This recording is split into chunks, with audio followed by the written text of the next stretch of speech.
In today's video, I'm going to teach you how to create a Hotjar account. Hotjar is a tool that helps you understand how people use your website, using things like heat maps and recordings. To get started, open your web browser and go to Google.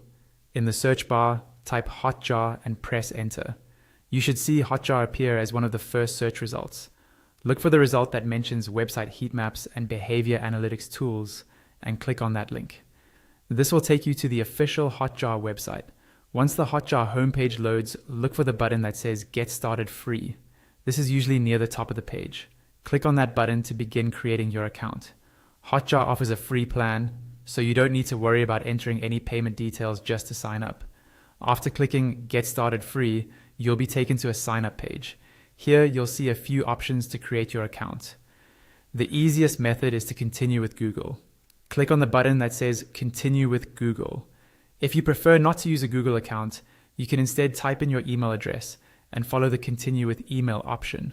Both methods eventually bring you to the same place, so choose whichever feels more comfortable.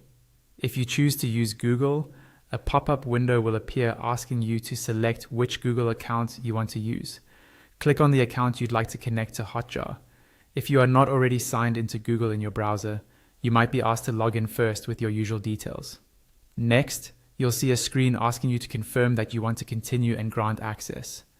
Review the information, then click on Continue. This simply allows Hotjar to use your Google profile for login purposes. After confirming, click Continue again when prompted. Hotjar will now take you through a brief onboarding flow. During this onboarding, you'll be asked a few simple questions about your website and how you plan to use Hotjar. Answer these as accurately as you can. They help Hotjar tailor the experience to your needs. Once you've finished the onboarding questions, your Hotjar account is ready and you'll be taken into your new dashboard where you can start